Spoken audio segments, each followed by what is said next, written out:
Hi, I'm actor Ian Champion, and welcome to History of Horror Cinema, my personal podcast tour of the good, bad, and the ugly of horror movie history. If you like what you hear, please don't forget to hit subscribe. Zombies on Broadway, 1945. Having allowed producer Val Lewton and director Jacques Tourneur to craft an unexpectedly original horror tapestry with 1943's I Walked with a Zombie, RKO promptly trampled upon it with the muddy paws of crude comedy. It must have been hugely dispiriting for these creative talents to see their studio disrespect the property, over which they had no control, by making a dumb, unofficial sequel with no regard for quality or continuity.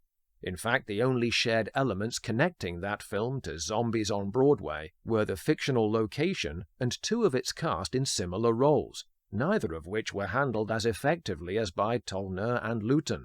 The addition of Bela Lugosi does no favors for him either. Former Laurel and Hardy feature director Gordon Douglas, whom we last saw helming the weak Gildersleeve's Ghost the year before, was put in charge of this silly quickie. The script was adapted by Lawrence Kimball and Robert E. Kent from a short story by Robert Faber and Charles Newman, beggaring belief that a total of 4 men worked on this.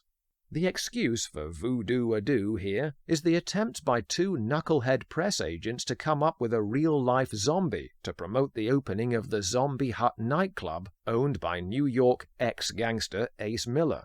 Jerry Miles and Mike Strager are played by Wally Brown and Alan Carney, a sub-Abbott and Costello pairing who certainly have energy to burn, but also witless dialogue deserving of the same fate. The collection of grey fedoraed central casting wise guys leaning on them, led by Sheldon Leonard as Ace, leaves them in no doubt as to the cement overshoe fitting awaiting them if they fail. A quick fact-finding mission to the museum hooks up these dumbbells with balding curator Professor Hopkins, Ian Wolfe, who I recently discussed in Murder in the Blue Room and The Brighton Strangler. He recommends they travel to the Virgin Island of San Sebastian to meet with rumored zombie experimentalist Professor Paul Renaud, though with a caveat about his sanity. I don't think he was crazy. Not very crazy, anyway. Take a wild guess as to who this will be. Once on the island, Jerry and Mike are immediately greeted by the first inferior echo of I Walked with a Zombie, with the melodious calypso voice of Sir Lancelot. His lyrics perform the same Cassandra warning as in the previous film, that if this dim-bulb duo are not careful, the chance to leave may come too late, and blood on the ground will mark their fate. Not the best tourist greeting, to be sure, and the only glimpse we have of this dignified gentleman. As so often happens with Lugosi parts, we meet the Hungarian fallen star up to his neck in lab paraphernalia at his castle, ranting about his stymied world domination. "How can the natives do with their silly voodoo what I cannot accomplish by scientific means?" he bleats. His victims inconveniently keep returning to post-zombification life and then a second death before he can get any megalomaniac missionary work done. Lugosi is once more confined in the movie to channeling his standard medical white-coated whack job, albeit accessorizing a western tie to resemble a clinical Colonel Sanders. Renaud's need for secret recipe ingredients prompts the appearance of our other Luton alumnus Darby Jones, whose presence was so indelible as the eerily impassive zombie Carfor striding through the cornfields. This time around, his entrance as Renaud's entranced slave Caligar is calibrated for credibility subtraction by protruding from an unconvincing brick wall in a motor-assisted sliding coffin. As with all the zombified actors in Broadway, I would guess Jones' glassy staring eyes were something like superimposed half ping-pong ball prosthetics over his closed eyelids. However, the effect it achieves does give off a genuinely unsettling expression among the cast members who undergo transformation. What helps less is an odd stiffness to his physicality when walking here, which looks artificial and unthreatening rather than disturbing.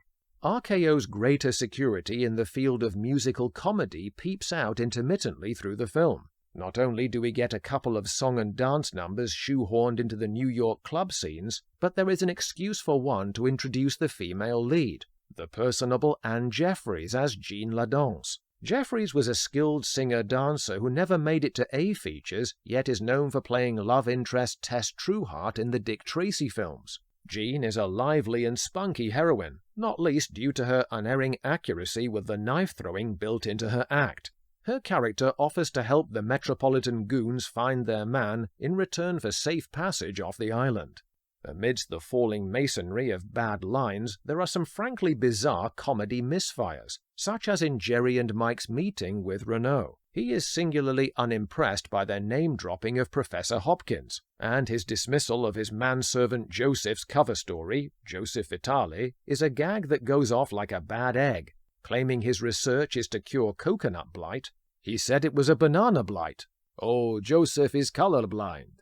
Mike narrowly manages to beat the audience into glassy-eyed stupefaction after he is kidnapped by Gallagher and rendered into zombiedom by Renault. His unblinking, frog-like stare genuinely does unnerve when combined with a fixed grin. Lugosi must have felt a rictus grin of his own forming with what is expected of him in this virago. At one low point, he is forced to engage in a homicidal hide-and-seek with a dagger in and out of his cabinet drawers in pursuit of a cheeky macaque monkey.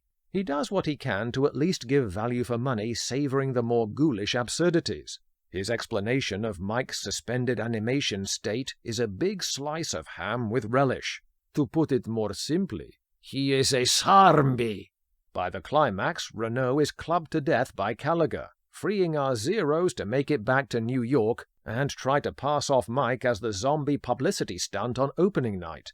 Inevitably, he suffers the same reversion to normal as all the other victims, but Jean had the presence of mind to steal a syringe of Renault's serum. They finish up solving the threat of Ace's mob repercussions through the comeuppance of turning him into his own zombie act, and not before time. Needless to say, Zombies on Broadway is seriously bad juju. Thanks for listening. If you like what you hear, please don't forget to hit subscribe.